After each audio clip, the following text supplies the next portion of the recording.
Well, it's an honor and a privilege to be here. Thank you very much, Michael, for inviting me. I'd like to thank Jonathan Becker in New York for making my visit possible, and I'd like to thank the authorities in St. Petersburg for giving me leave to come here, and it's a great pleasure to be with you. As Michael said, this is a paper entitled An Occasional Paper on the Thousand Nights and a Night. I will analyze this evening one story toward the end of the Thousand Nights and a Night. The story tells us about a fisherman named Abdullah who met a merman, or a man from the sea. My analysis finds in this story two striking accounts, first of causation in nature, and second of the connection of economic value to human labor. As for the first, I think that the story's account of causation in nature was close to philosophical occasionalism. Seen from a 21st century perspective, this story also had a little bit of economics. Value was only contiguous with human labor, the story said. Or in other words, labor was only next in sequence to value, not the cause of value. And so that was a little bit of introduction. Here's the paper itself. It begins with a quote from the 17th century French philosopher, the Duc de la Rochefoucauld, one of my favorites. Neither the sun nor death can be looked at steadily, said la Rochefoucauld. Death confounds and humiliates us all. This was certainly the case with Sir Richard Burton, who lived from 1821 until 1890. He was a man of many remarkable achievements. He made especially important contributions as a diplomat, an explorer, and a linguist. He learned Arabic and journeyed to Mecca, disguised as a Muslim pilgrim, for instance, and he left a fascinating 1853 account of that exploit.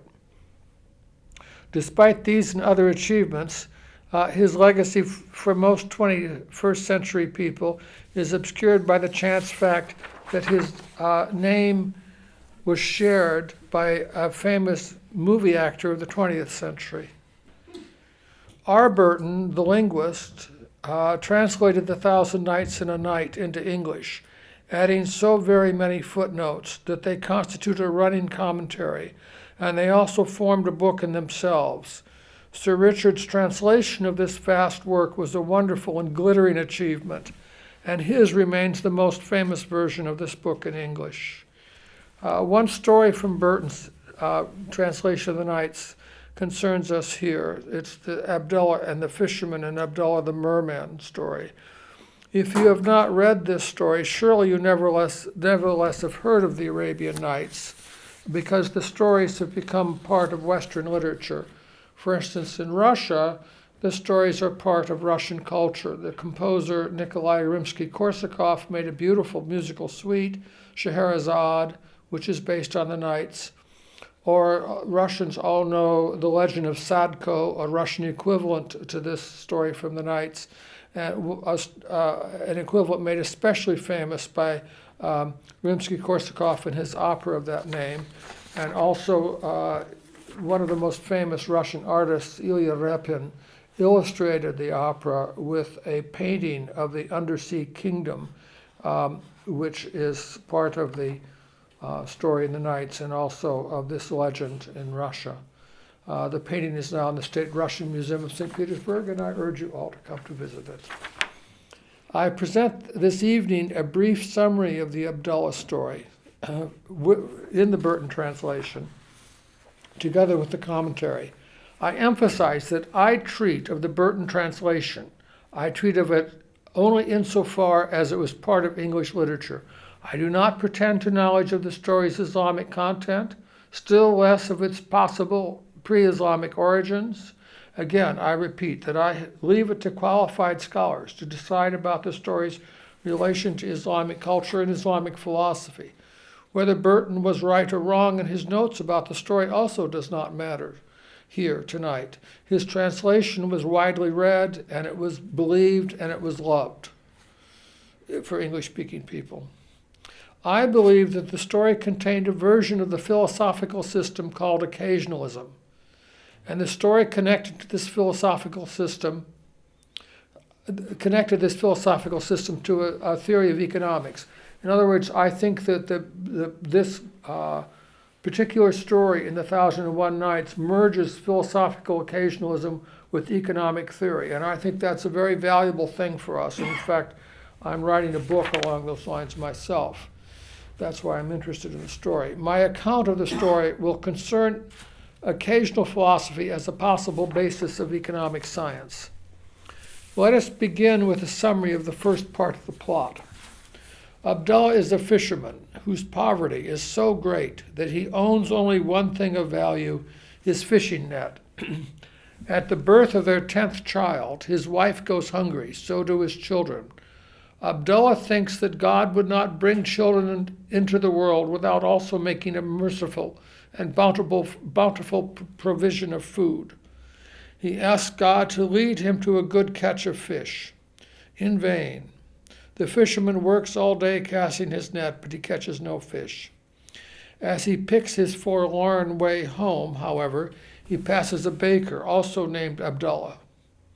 Burton tells us in a footnote that the name means the slave of God.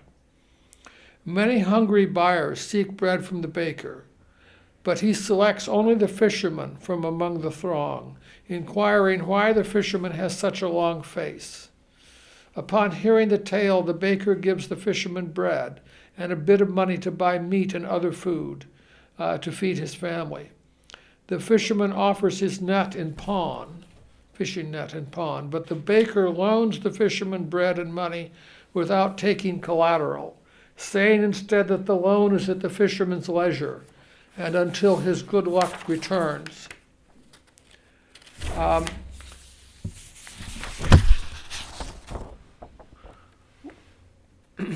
In the story, labor was in sequence with value, but labor was not the cause of value. Labor was coeval with value. It was contiguous with value. The fisherman could labor without creating value.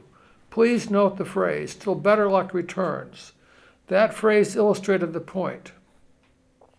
The story said that the fisherman and his wife, after the birth of their 10th child, expected God to show them a way to feed this large family. The fisherman's wife interprets it thus, saying of the baker's loan that God is bountiful. Then later she says again to the fisherman that God is bountiful. Better luck shall betide thee, and thou shalt give the baker his due, she says. Abstract analysis was absent in this phrase, of course. The story, after all, was a story, not a treatise on philosophy or on economics.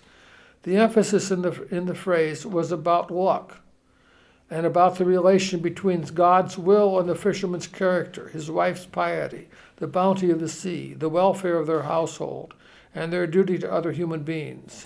When, for 40 days afterwards, the fisherman still had caught no fish, yet the baker, for his part, faithfully loaned ever more bread and ever more money, not once speaking harshly, not once keeping the fisherman waiting. And speaking further of death, the story said that the fisherman, his wife, and their children, even their very bodies, were all borrowed of God, and these were debts that they owed to God, who lent them out of mercy, and to whom the debts will all have to be repaid. Human beings, the story says, are not the real owners of wealth or of anything. Maybe in the story, the fisherman's wife was the real Abdullah, the real slave of God, the one who loved God and who obeyed God's commands. Let us come to the crisis of the story. The fisherman, wearied of catching no fish, would have quit his fishing, but his wife, unshaken in her faith that God will be bountiful, urged him to keep fishing. He therefore went again to the sea and cast his net, but he pulled up only a dead donkey. With his wife's prayers and her humble faith ever in his mind, he again cast his net, and this time he pulled up the merman, the man from the sea, also named Abdullah. Here is the crisis, the key moment of transition in the story. Hunger, loss, and failure all seemed so real that they prepared the reader for this crisis, beguiling and persuading the reader by this sudden fulfillment of the fisherman's every desire and of his wife's every praise. People say that the skilled craftsman conceals his skill, the artist to conceal art. The seemingly simple story is very beautiful because it so skillfully makes us believe its sudden and immediate crisis and its transition from a bleak, everyday world to a world of wealth and fulfillment. Note the economic argument. Wealth and success, the bounties of nature, do not depend on human will. Our very human existence and all that happens to us do not depend one event on another. All depend directly on God, and God is the cause of all. This story, therefore, contains some elements that were also found in the philosophical system called occasionalism.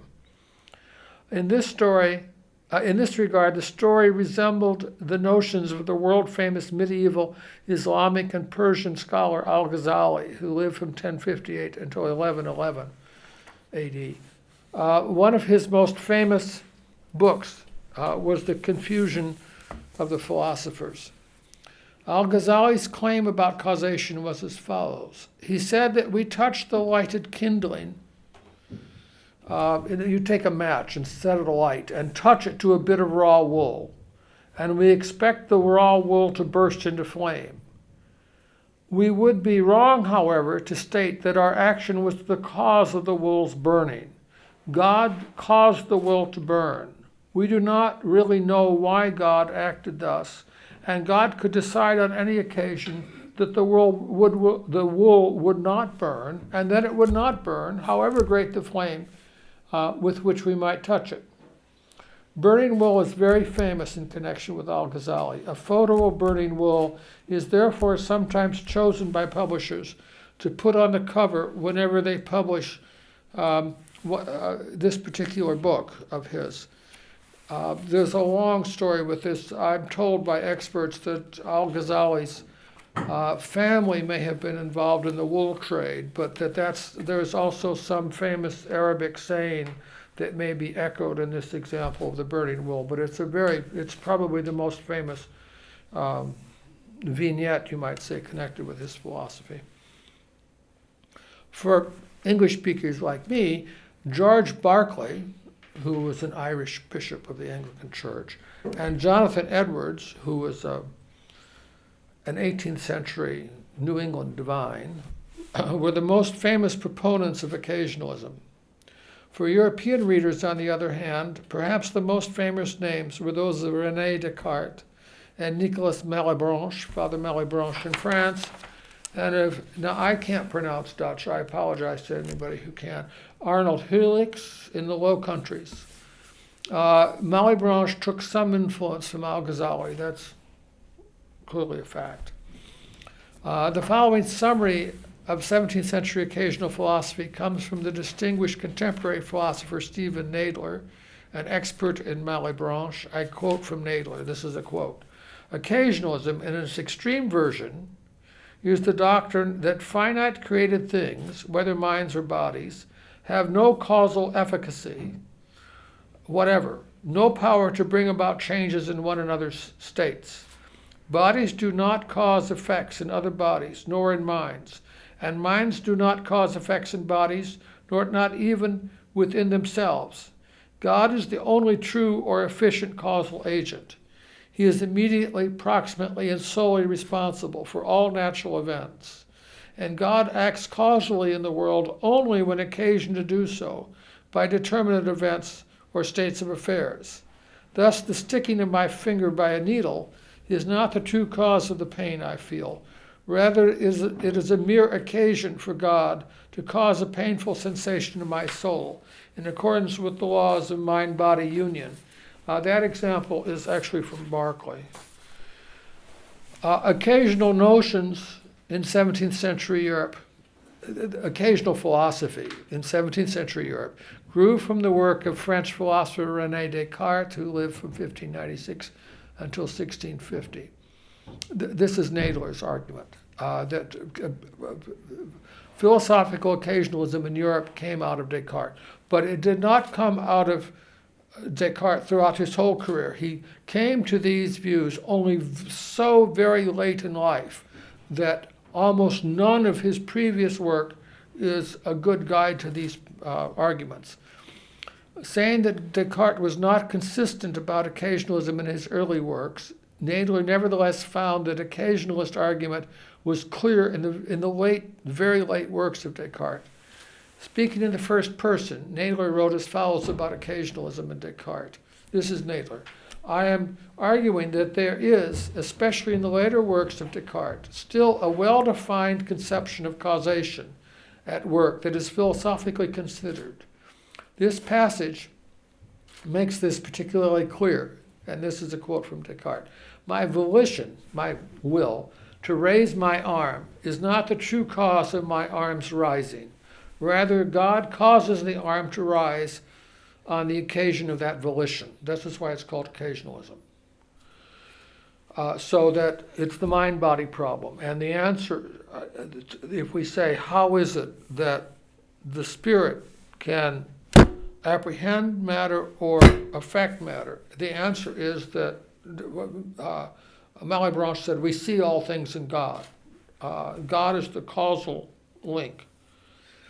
Following Descartes, several important philosophers took up occasionalist notions. The 17th century Dutch philosopher Arnold Herlix and Nicolas Malebranche were both followers of Descartes, and both elaborated and clarified the occasionalist notions that, as Nadler tells us, were present but also a bit confused in the works of Descartes.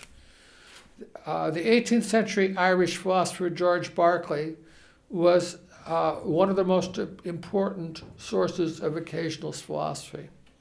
Berkeley was an idealist. Influenced by Malebranche, Berkeley was nevertheless innovative and original. Malebranche encouraged Berkeley to write about vision, and Berkeley became convinced that the world is an image, an illusion even, projected upon our minds by God. That is why God can be the direct cause of all actions. Actions are mere appearances. Criticizing the philosopher John Locke's theories about human understanding, Berkeley made many contributions to occasionalism. An anecdote illustrated Berkeley's occasional philosophical system more quickly than would further abstract argument. Here is the anecdote. The satirical writer Jonathan Swift, who wrote Gulliver's Travels, was Berkeley's colleague, even you might say his neighbor. Berkeley was Bishop of Cloyne in the Anglican Church in Ireland, and Swift was the dean of the Anglican Cathedral in Dublin. Swift thought that Berkeley was one of the first men in the kingdom, both for learning and for virtue. The anecdote is that Swift invited Bishop Berkeley to dine. Swift was a bitter and sarcastic man, but he understood the main point of occasional philosophy. Prior events in nature were sequential, but not causal, in their connection to subsequent events. When Berkeley arrived to dinner at Swift's house, Swift instructed the servant not to open the door, because upon the bishop's principles he should pass through the door unopened. If God willed, then, on that occasion, Berkeley could pass through the unopened door.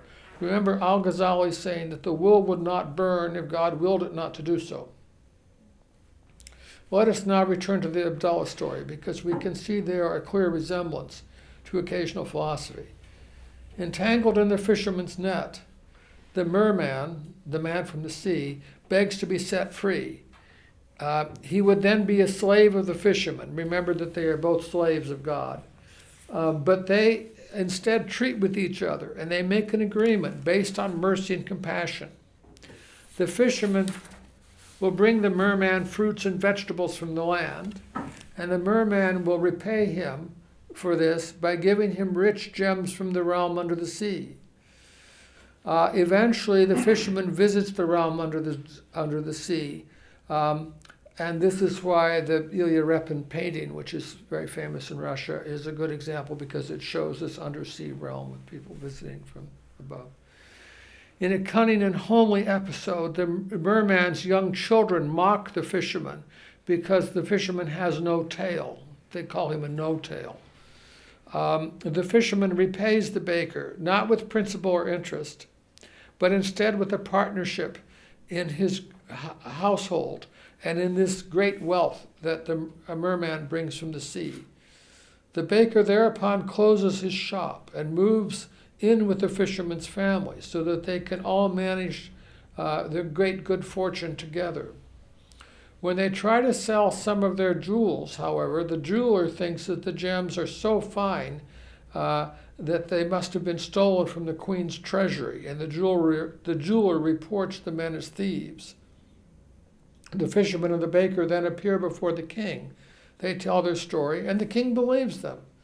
The king wants his own share of this great wealth from the sea, and he therefore offers his daughter in marriage to the fisherman. Again, the baker also joins in their household, and he too becomes a servant of the king. Then the story comes to its end. The merman quarreled with the fisherman, who broke off all contact with him. They quarreled because the merman was shocked that dwellers on land regard death as an evil. That's why I began with La Rochefoucauld. And the merman thought this fear of death showed impiety. God promised life after death, and the promise should be enough to banish fear of death, at least for all the faithful. Speaking of good faith, the king was faithful to his promise. The fisherman dwelt at peace and to the end of his days with the king and with the other members of the royal household. You see then why we began the essay with a discussion of death. The merman regarded the fisherman as impious, and the fisherman because the fisherman fears death himself, and the fisherman would mourn the deaths of those he loves. The cause of the quarrel between the fisherman and the merman was therefore the fact that the people of the sea rejoiced in the deaths of their loved ones, placing absolute reliance upon the hope and promise that God would grant them eternal life. The merman says that we are all deposits. That is his word. The merman asked the fisherman to understand that death is our return of a heavenly loan from God, just as Abdullah returned the earthly loan from the baker. This is a very beautiful story. Abdullah the fisherman needed an attitude of reverence toward nature and toward the sea, an attitude of reverence, not of conquest. And if you were to summarize the story in a single phrase, you would have to say that it tells us of the immanence of God. Wealth from the sea, peace in the household. Abdullah the fisherman was able to understand these things only when he first understood that they had no interrelated causal connection apart from God. The same was true of the baker, although he seems to have learned that lesson before the action of the story began. Only by apprehending that both of them depended directly upon God could Abdullah the baker make wise choices with regard to Abdullah the fisherman.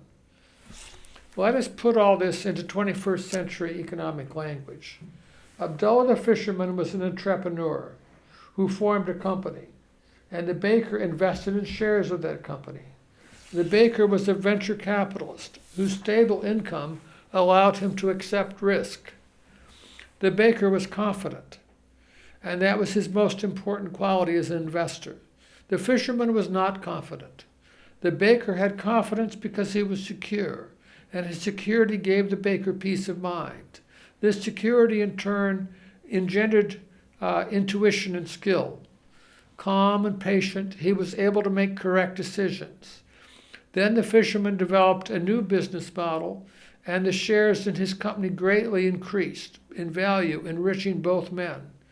By the end of the story, the state had nationalized their company, making both the entrepreneur and the original investor into wealthy and powerful state servants.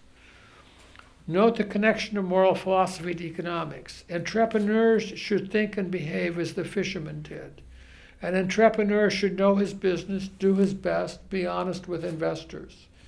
A venture capitalist should be calm and patient, and such a capitalist would also have skill and intuition without being proud or haughty.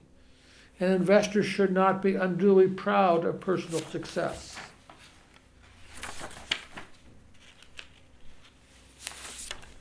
Of the various kinds of moral philosophy, Occasional philosophy is even now an appropriate basis for economic science. Occasional philosophy teaches us that the human mind is not yet suited fully to understand causation in nature. You cannot reliably command nature. You can never fully master it. Every human success is ultimately from God and not dependent on human skill.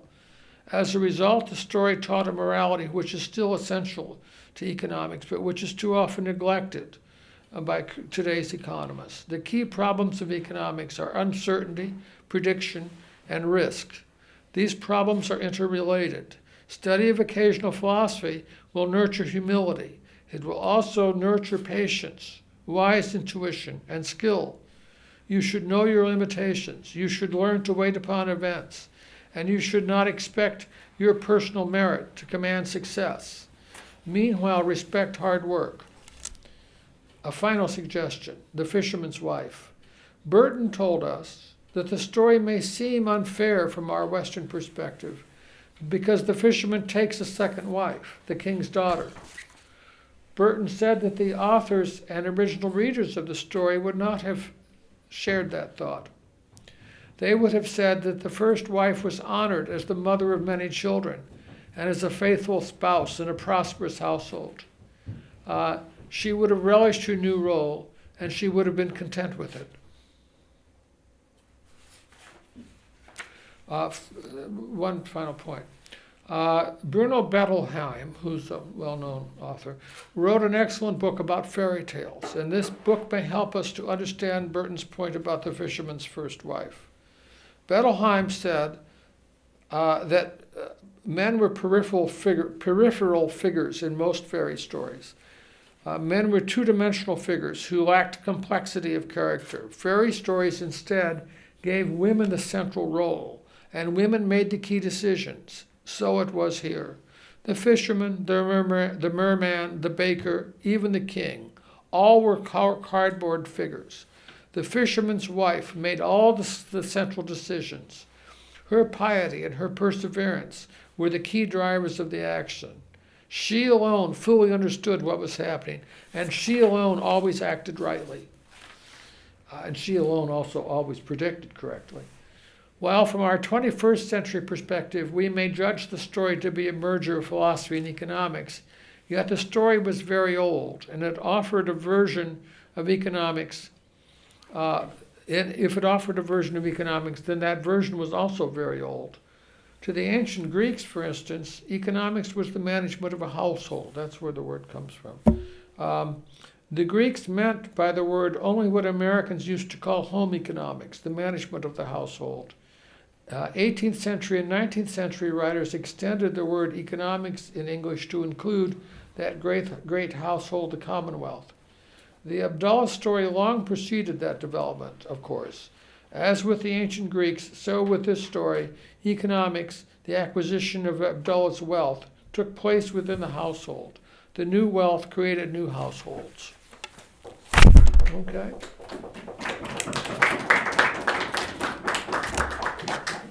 Well, thank you for your attention. If I can answer any questions, I'm happy to try to do so. Yes, sir.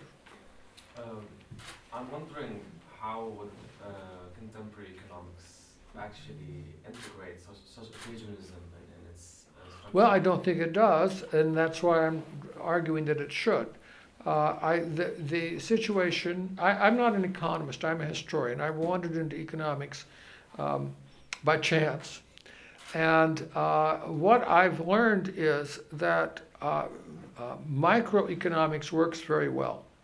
If you take courses in economics and learn how to run a small business, you will learn skills which will make your business run better. However, macroeconomics has, the background is this, that in the 17th century, somebody named Gregory King, upon whom I wrote a book, began using sampling. And he was able correctly to estimate wealth and population, but he used only very simple arithmetic. Then, almost immediately thereafter, people realized that mathematical probability could be used to make sampling much more effective. if you choose your samples randomly, you will get much better predictions from a sample of the general population. Your predictions of the general population will be much more accurate based on your sample. By chance, King also noticed that there was a correlation between demand and price. But he was not able to calculate. He had correctly calculated wealth and population, but he could not calculate, foresee price based on demand. And then in the 19th century, several people, amongst them perhaps most famously an English economist named Jevons, William Stanley Jevons, tried to use mathematical probability to predict price. And this has gone on for almost 200 years now. And it's not worked. We're not able to predict.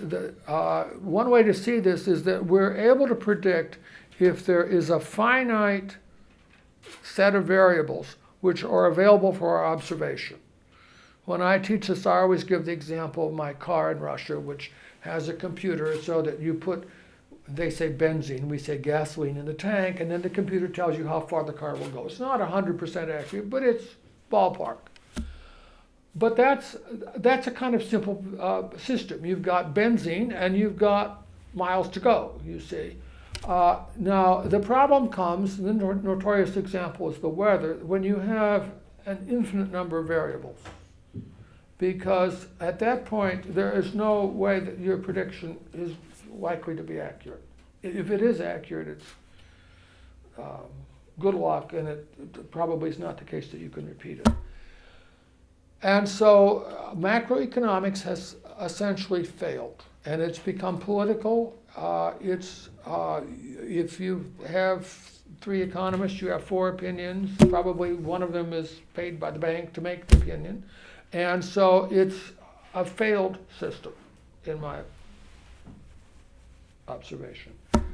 And we need a revision of macroeconomics. Now, I suggest, those of you who are philosophers are familiar with this, the Greek skeptics thought, and this is in Al-Ghazali, if you read Al-Ghazali, that the study of philosophy leads us into dispute.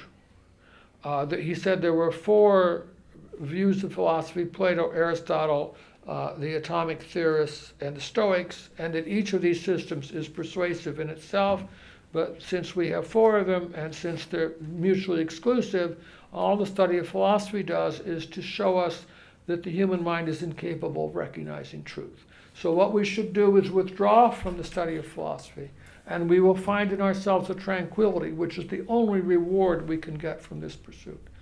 I think that that's what should happen in economics. We should recognize that we're not making successful predictions, that when people make predictions, they're probably interested in some way in the outcome that they're predicting, and that it would be better for us to say, frankly, we can't predict. And if we do that, we will find, on the basis of long experience, that we have a kind of skill, a kind of intuition, a kind of hunch.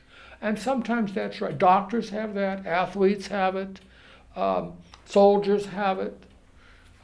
And that is the only benefit from involving yourself in this material. You can't come up with accurate, if I ask you what the Russian ruble is going to be worth against the dollar at this time next year, you can give me a number, but I had an economic colleague in Illinois who said, if you give a number, don't give a date. If you give a date, don't give a number. We're not good at this, and we have to recognize that we failed, and we need to remake the system. Now, I suggest to you that this is the century of religion, that all over the world you see that religion is enormously powerful. It's only in this little island of the West where we hope still that we can use our power of reason to capture reality and control it. And I think that this is not working well for us, not just in economics, but in other things also. And that it would be just as well if we tried to think different thoughts. So I've written not only this, I've written 3 essays so far on this, and I'm about to write a 4th. All of it comes from my being asked to teach Adam Smith to students, and I didn't know much about Adam Smith, but as I began to read Adam Smith, I realized that he was using these same 17th century folks that I had studied already. And I would also point out to you that I've dealt with kind of theology, but the other side of this is gambling. So this is why economists don't want to do this. They hate theology and they hate gambling. But the Romans were very interested in gambling, and modern mathematical probability in the 17th century began with Cardano, although he didn't publish, and then Pascal had to invent it all over again. But in both cases, it comes out of a study of gambling. And I think that that's where we are. I had some very successful friends in Japan, and I asked them, what should I do to convert dollars into yen? And they said, these are powerful, successful businessmen. They said, Forex is a casino. Exchange money when you need to buy something and don't try to speculate. Well, there we are, you see. I would say, no, I don't think economists are using occasionalism, and they don't want to use it. And when I tell them they're not very good at predicting, they get kind of angry. But hey, I'm not going to be fired, so I say what I think. Actually, just I wanted to continue my question. Yes. The question was that because economics is increasingly a science of science, right? It has this claim of itself, and because it has this claim, that it forms for itself like a very strong legitimacy, because it takes its legitimacy from its supposed scientific approach. And I perceive this tendency in economics actually to only increase more and more and more, and to diverge furthermore from any other variable, and to name one, especially the political one. So economics is increasingly becoming scientific for a specific purpose, because economists want more power through the legitimacy of science. And of course I agree with you that they would never do it. That's why I asked the question. So how? I think you should read William Stanley Jevons, whom I mentioned. Another important economist was named Edgeworth. And what you'll find is that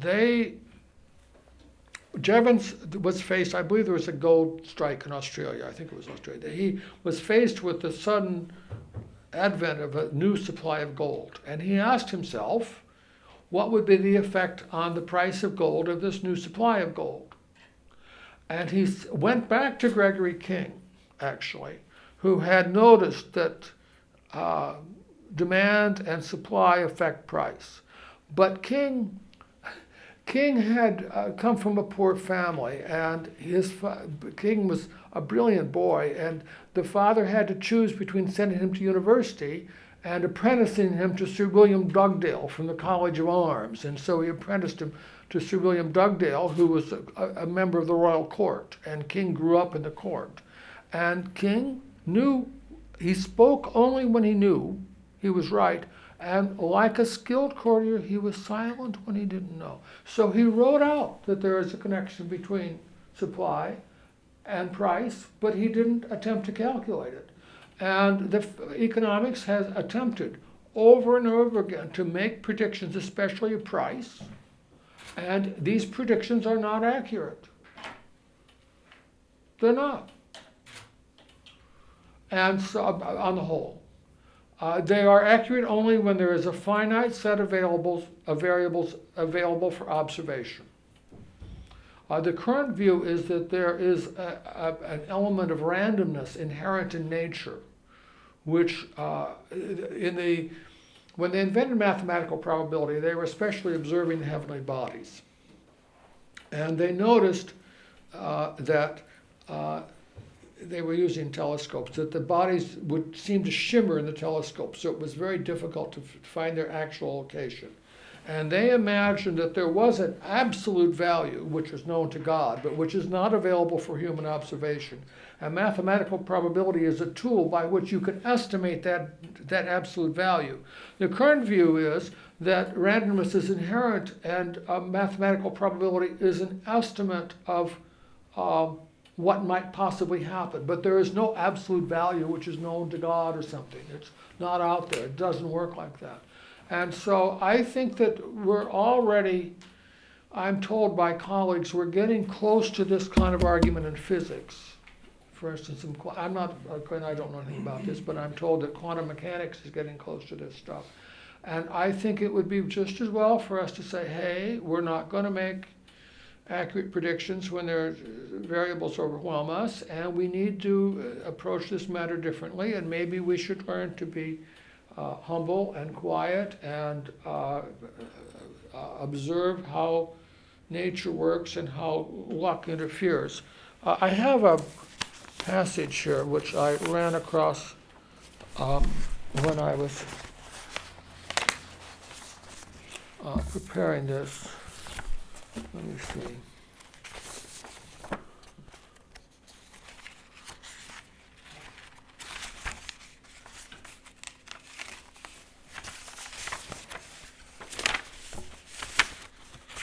Yes, here it is. I was looking on the internet and I ran across this passage from an Italian film director, a quite famous man named Pasolini. Now listen to this carefully. Every tale in the 1001 Nights begins with an appearance of destiny, which manifests itself through an anomaly, and one anomaly always generates another. So a chain of anomalies is set up, and the more logical, tightly knit, and essential this chain is, the more beautiful the tale. By beautiful, I mean vital, absorbing, and exhilarating. The chain of anomalies always leads back to normalcy. The end of every tale in 1001 Nights consists of a disappearance of destiny. See, this is the story that we just read, which sinks us back into the somnolence of daily life. Now, I suggest you get yourself a coin, a fresh new coin, and you toss it. This is what the Bernoulli brothers did. And they said that the outcome of a single toss is not predictable. But if you toss the coin a large number of times, you will begin to see patterns. Okay, coins used to be individually made, so they wouldn't be quite evenly likely to come up heads and tails. And so you could observe the bias of the coin by a large number of tosses. And this is absolutely right. What we need to do is to look into our lives and ask whether we're dealing with an anomalous event or whether we're in the somnolence of daily life. And we live for the anomalies. And the same is true in economics. You know, you're buying stocks and you're buying stocks, and then you make that one lucky break where actually you hit the seam and you get the benefit. Or conversely, you might go bankrupt. And so that's, I think, the frame of mind that is being taught by this material. And that's what I find in Al-Ghazali. Al-Ghazali is telling us that we don't study philosophy to advantage. What it does is to teach us to be very proud of ourselves when we can't reach a conclusion that is shared by other people. You see, philosophy does not lead us to a general, if you go to a doctor or a physicist or some kind of expert, it's likely that you'll get the same opinion from several experts. But that's not true with economics. It's not true with lots of things in life. And when it isn't true, we need other skills. That's my speech. I have a question. Yes, if sir. I could, in terms of that responds to this being the century of religion, which seems to me true, which is if the economists won't reform themselves, should we do it for them? Which I mean somewhat seriously, you know, that if economists won't take occasionalism on board, one possible solution to that is that resources need to be reallocated socially that prevents the economists from speaking for themselves about the scientificity of their I think operation. we all understand that in my lifetime, the economy in Western countries has changed. And there has been an accumulation of additional wealth, but that wealth has come into the hands of very few people.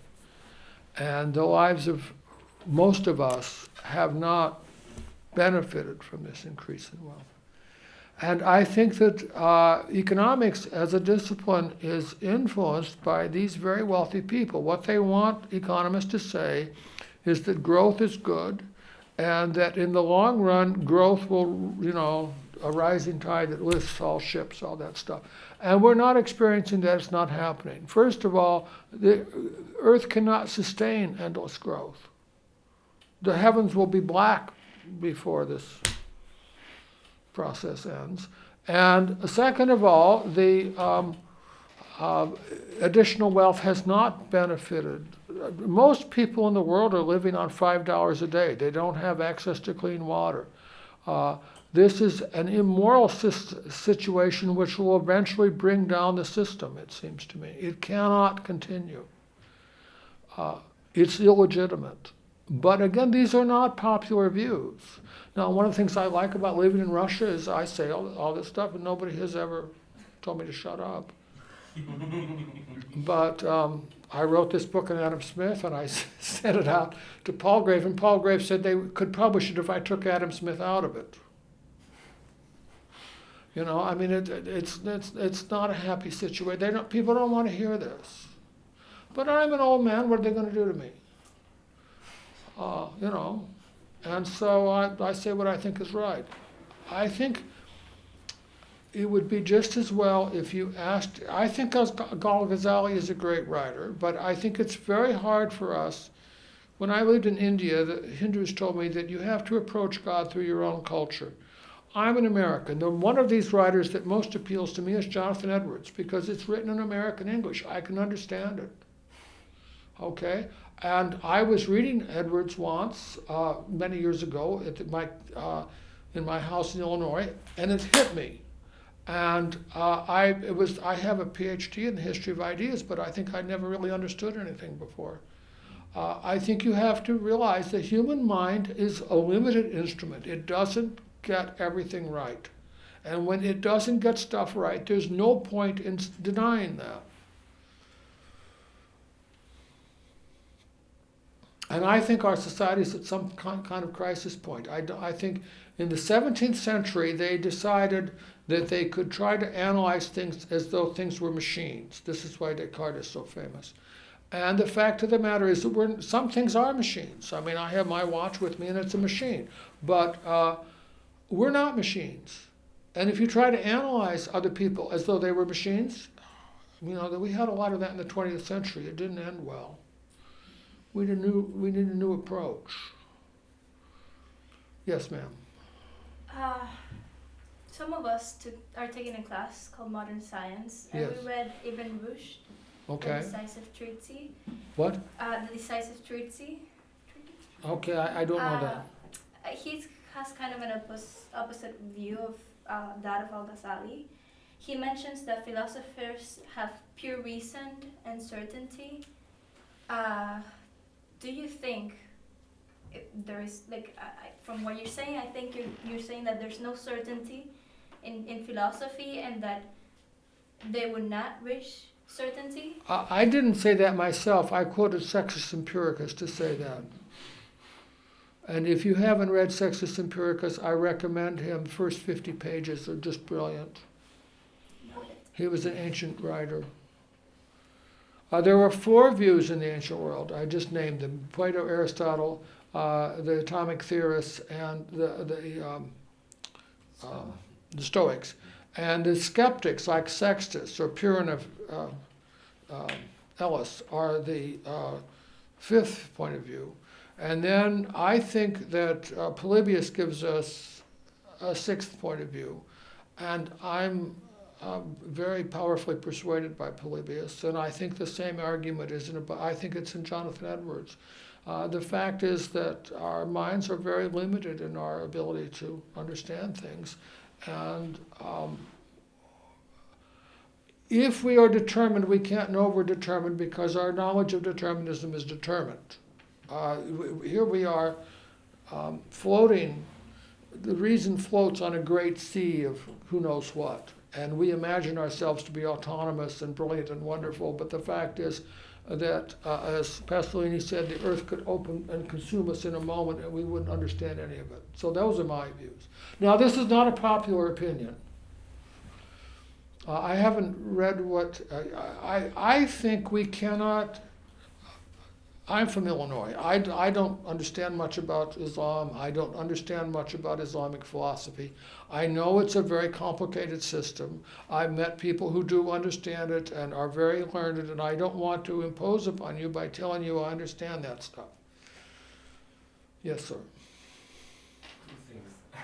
First of all, I wonder if it's either or. I wonder if it is actually such clear cut and that philosophy just teaches us that our minds are limited, so we have to be humble. I wonder if maybe the concept of irony here is necessary, because can I continue my Sure. my words first? Yes.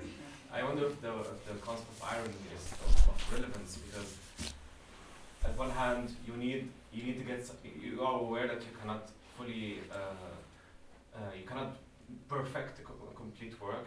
That's how it is. At the other side, you want to create something. So I'm being reminded of Joan de Beauvoir's idea in Ethics of Ambiguity, and where she emphasizes this two-dimensional aspect of work, where the painter paints not because he thinks that, oh, I'm just contributing to the process of history, I'm painting this perfect final painting. Otherwise, no painter would ever paint. That's the first thing. The second thing, can we actually determine that our knowledge is determined? If it is, how can we? No, we can't. That's the problem. So the system collapses. It's not capable. So we just have to go on, no? Well, this is Hume's view. That not only do we have to go on, we do go on because we're accustomed to go on. We're just embedded in a system that we don't understand, can't control, and live with. I think what you said earlier was right. I think the problem with pure skepticism is that it reduces us to a kind of burbling idiocy. And this is why Polybius is so valuable, because what he said is that it's true, we don't understand the big picture. We're just not going to understand it. He asked himself, why did the Romans conquer the Greeks? And the answer is they had destiny on their side, which is to say we don't know why they conquered. But that doesn't mean that we should throw away our ability to analyze small chains of cause and effect when they are available for our observation. And I think that's modern science. I don't think scientists think they understand the inner springs of the universe, or that they ever will. But they follow those small chains of cause and effect which are available for observation. And that's the model for our analysis of ourselves and of society also. We don't understand the big issues. We can't, when I get sick, I go to the doctor. I think the doctor knows a ton more than I do. Now, the doctor doesn't claim to know that much, you see. And I'm not against economic analysis. I think that if you, some of my best friends are economists. But that doesn't mean that I think that it's likely that they're going to get the big issues right. So I think that what you said earlier is absolutely dead on. Just because we can't understand X, that doesn't mean we should throw out Y. If we can understand something, bingo, do it. And I think the whole society in which we live with all this marvelous technology is a result of this attitude toward nature, that we can understand some, but not all, of nature's secrets. And I certainly think that's true of economics. And I think that Adam Smith has been profoundly misunderstood by many, especially by Ricardo and Malthus, but by many other economists afterwards, because I think that he was effectively a moral philosopher, and they've thrown out the moral philosophy, and they have mistaken Smith they understood mistakenly that he was a proponent of unlimited or natural liberty for greed, which is the last thing he would ever have proposed. Or an advocate of unlimited growth. Hmm? Or an advocate of unlimited growth. Yes, that's Correct? right also. That's forget the greed. Greed's easy, right? Yes. He actually is opposed to the model of unlimited, in a book called The Origins of Well, Impossible the other Nations, he thing, argues against, right? there's a limit to, I think he would have been in favor of imperial preference because one of his disciples was. And the idea is that, yes, the world is full of violence. The state will need to protect itself in war. Trade is one of the ways in which you try to obtain advantage in war, and you can never wholly leave that aside. But within the frame of your own power, within, let's say, the British Empire, then you should have free trade. And so I think that Smith was actually kind of a brilliant economist and had very views that are very useful currently. The problem is that he proposed a moral philosophy, utilitarianism, which is not believable anymore. It's based on pity. And you were mentioning Nietzsche. If you read the genealogy of morals, the first 100 pages of it are this wholesale attack on this theory of utility and pity as the cause of moral action. He thinks it's just ridiculous. And I don't think most of you would agree with Smith in his theory of moral philosophy. And so people read Smith and just throw the moral philosophy out. So my proposal would be that we should substitute occasionalism for the philosophical system that Smith proposed. Now, Smith and Hume both, when they were young men, had an older relative named Henry Home. Home and Hume are the same name. And he became a Scottish judge and law lord, so he's called Lord Kames. Kames was an occasionalist, and Kames was more famous than either of those two young men in their lifetimes, and he quotes Edwards, chunks and chunks of Jonathan Edwards. And so I think that it's possible to imagine an Adam Smith based on a different moral system, very similar to the one we've been discussing. And that's what I'm trying to do, is to write that stuff out. But I also write about the British monarchy, and whispers have reached me that things are changing, so I'm trying to finish that book hastily before the changes are accomplished. I think Britain is in big trouble. I think things are happening that, as somebody said, mistakes were made.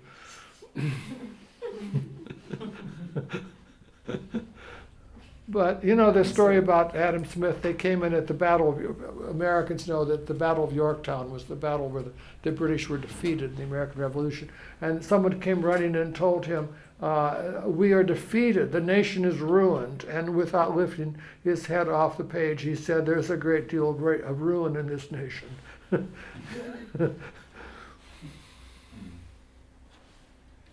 Any other questions? Well, you've been a very kind and soft and gentle audience, and you didn't throw anything at me, so I'm grateful to you. Well, thank you all for coming and staying around. Thank you, John. This is really lovely, I think. And, Well, I enjoyed it. Thank you very much.